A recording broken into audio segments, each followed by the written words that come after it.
there's always something going to happen, some magical out there, and yeah, so it's good for people to have different characters you share. When you sort of made the decision to retire, and since then a lot of people didn't know what you were doing. I know you were doing coaching and stuff like that, but until the call from Roger Federer came up, how did you take it? Because it would have also needed you to get into the grind again and help someone who's player of that pedigree wanting to sort of regain his form at that level. So that was going to be a challenge. Oh, definitely. Yeah, I've been off the tour and been away from tennis for quite some time. I always stayed in touch, but not being around too much. Obviously, a telephone call from Roger Federer did make a big difference in my life as well. Also a challenge to be back on the tour as a mentor, coach. Luckily, Severin Luthi was around and Roger had his whole team there, so it was more sort of be part of the team and at the same time, getting back into tennis and trying to help Roger out, on a few aspects, because I think there was a reason for him to call me too. He wanted maybe to change something. His season in 2013 was not great. He had some injuries and he wanted to get back again and do something different. He switched his racket when we started, and and we talked about maybe changing certain things in his game. And I spent 2 years on the tour, and it was great to be back on the tour again. It can be tough for a champion of his class, because for him just not winning a title is going to demoralize fans. But you saw the fire in the belly, because it would have been there, looking at the resurgence now. Oh yes, I mean he's quite extraordinary that way. He still loves the game. He still has the motivation, and even when we started working a couple of years ago, he was still hungry, and he wanted to improve and be out there. And I also felt the way he was playing.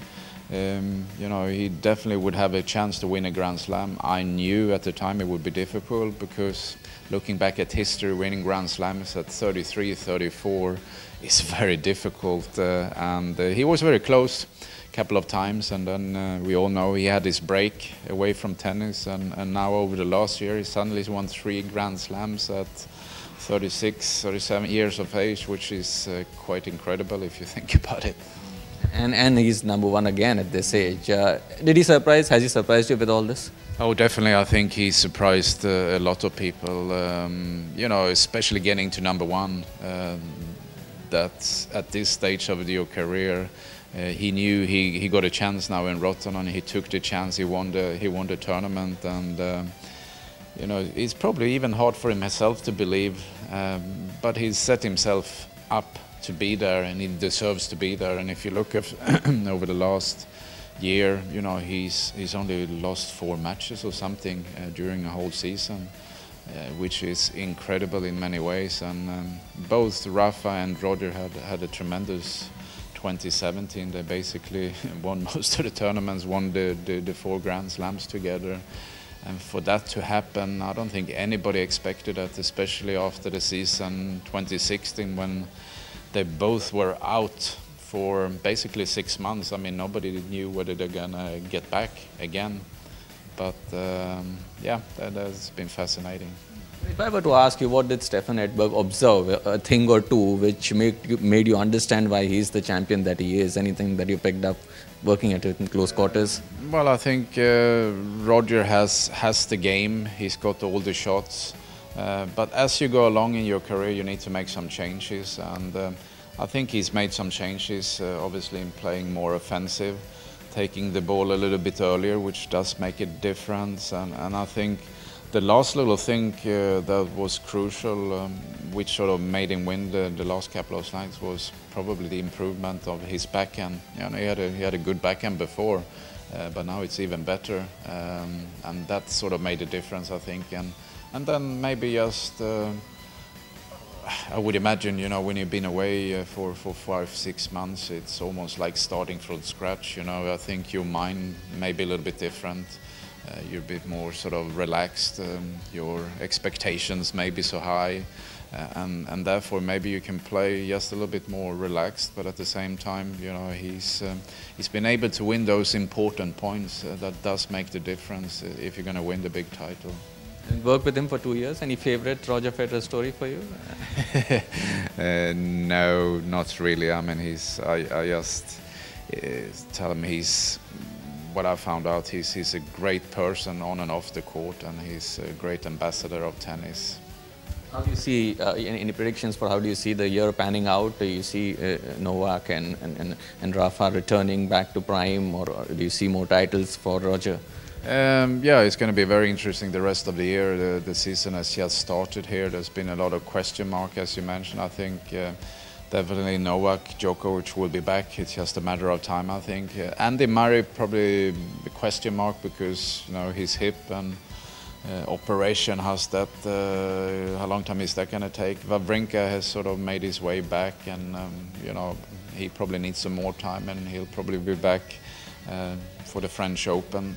So it will be interesting, and at the same time you have some young players developing, coming from behind here, some of the teenagers, and you know, hopefully, you know, one of those can sort of make something special this year. That would be good for tennis as well, I think, because you need some new names to come forward, and you know, at some stage it'd be great to have a new Grand Slam champion, maybe somebody new, you know, a name nobody really heard of, or that would be good for tennis.